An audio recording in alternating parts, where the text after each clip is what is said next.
Shalom, shalom. This is Mahfoy Yashalab and Aparim. This is Mosh and Israel and Ephraim. And before we get started, I'd like to give all praise and honors to my power Yahweh, Ba'ashem Yahshua, Ba'ashem Rakakadash. I want to do a quick one-hitter discussing, some things that's going on.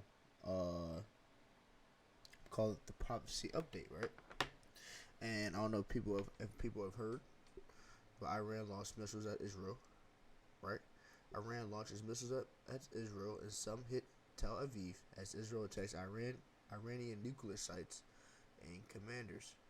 Right? Warning.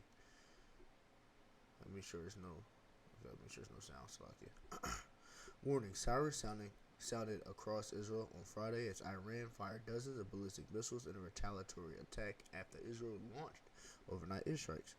A second round of missiles targeted Israel a few hours later. Some made it through Israel's missile defense system, causing damage and injuries, though the full extent of the damage is not yet clear. A little after 4:30 a.m. Saturday local time, the Israel Defense Forces wrote on social media that the Israelis are currently running for shelter in northern Israel as sirens sound due to another missile launch from Iran. It was not immediately clear if this marked the third round of missiles or was still part of the second round, right? The first round, about 100 missiles were fired from Iran in two salvos. Officials said Israel has a robust missile defense system known as the Iron Dome, right? Now, I also saw that they also sent like 150 drones as well. Now, if you see here, let me see. They alright. So they must have took it down, right? So they've been having a lot of self-talk about everybody will feel this, America will pay, right?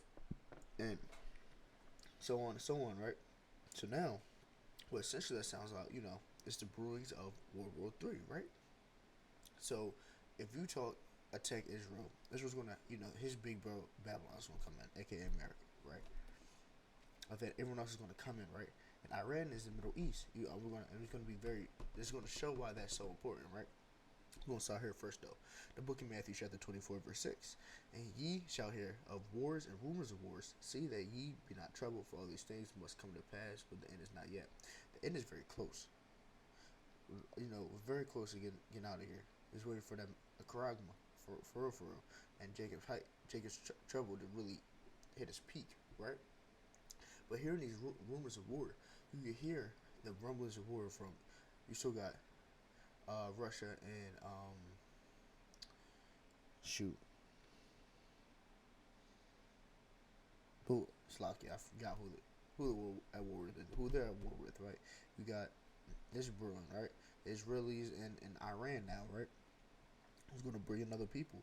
You got other countries puffing their nose at Babylon, saying we're not afraid of you and we will take force if need be, right?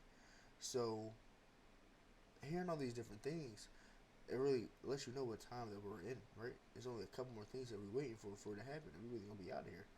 And out of Adazah, it comes speedily, right? The book of Joel, chapter 3, verse 2.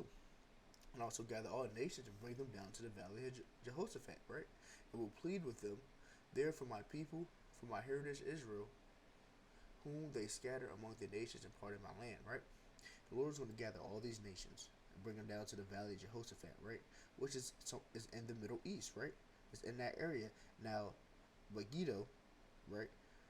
That is where Armageddon is really going to take place, and that's actually in the valley in Israel, right?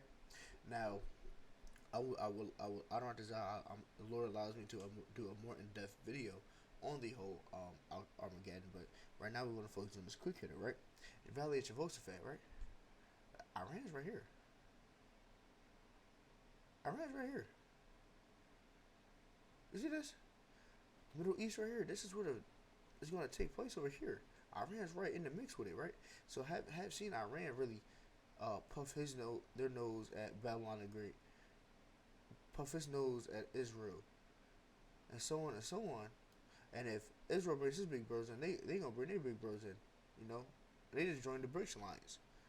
So the Lord is working on bringing the nations to Jehoshaphat right now, right before our eyes, right? And this is going to end it right here. It's simple. It's Numbers 23, verse 19. The power of Yahweh is not a man that he should lie, neither the Son of Man that he should repent. Have he said, and he shall not do it? Or have he spoken, and shall not be make it good? The Lord is not a man he shall lie.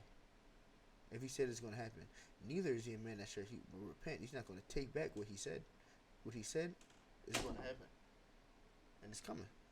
So I don't desire this lesson was edifying, and it will give you some peace. You know, you gotta give our praises, honors, my power, Yahweh, Bashem Yahushai, Bashem Yahushai, Kahal Allah, Yahweh Bashem Yahushai, Wakakadash, Slaki. So was at my door. No, you gotta give all praises to the Lord, and we gotta say Slaki. Say Shalom to the Akimagwa from the buying that tuned into this video. That is peace to the brothers, sisters, and children that tuned into this video. Shalom.